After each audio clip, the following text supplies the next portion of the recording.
ఆదిలక్ష్మి వాళ్ళ కౌశిక్ వాళ్ళ కొడుకుని ఎత్తుకొని బయటకు పరుగు పరుగున వస్తూ ఉంటుంది. అప్పుడు ఒక ఆదిలక్ష్మి వెనకాల కౌశిక్కి మళ్ళీ సురేష్ కూడా ఆగండత్తయ్య అనుకుంటా వెనక పడి వస్తుంటే ఆమె ఆదిలక్ష్మి కొడుకుని ఎత్తుకొని బయటకు వచ్చేసుకుంటా అంటది కదా, మీకు ఇచ్చిన టైం అయిపోయింది, ఈ బాబు మీ కొడుకే అని నిరూపించుకోలేకపోయారు అనుకుంటా పరుగున వస్తూ ఉంటుంది.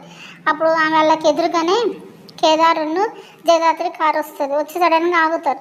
ఆగంగానే ఆదిలక్ష్మి వాళ్ళ కుటుంబ సభ్యులందరూ ఆగితే జయదాత్రి పరుగున వచ్చేసి అంటుంది కదా, ఏం జరుగుతుంది ఇక్కడ, ఆగండి పిన్ని గారు, మీరు బాబుని ఎక్కడ తీసుకెళ్తున్నారు అంటుంది. అప్పుడు ఆదిలక్ష్మి అంటగా వీడు ఎక్కడ ఉండాలో ఆ చోటికే తీసుకెళ్తున్నాను అంటుంది.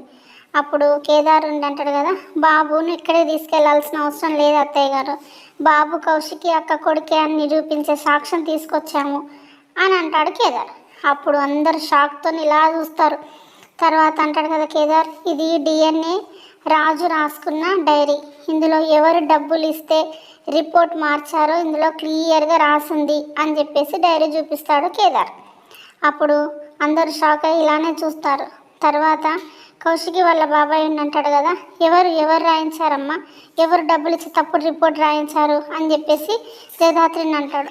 అప్పుడు జయదాత్రిని అంటుంది కదా, యువరాజు మావయ్య అని చెప్పేసి వేలు యువరాజుకు చూపించి అంటారు. అప్పుడు కౌశికి వాళ్ళ బాబాయి, వాళ్ళ అమ్మ, నిషిక అందరు పరిశాన్గా మొత్తం షాక్ అయ్యి యువరాజునే చూస్తారు. నిజంగా దొంగ దొరికినట్టేనా, లేకపోతే యువరాజుని కాపాడుతుందా, ఏం జరుగుతుందో, వాళ్ళ బాబాయ్ మరి యువరాజుని ఉంచుతాడా లేకపోతే బయటికి వెళ్ళగొడతాడా, ఏం జరుగుతుందో రేపటి ఎపిసోడ్లో చూద్దాం.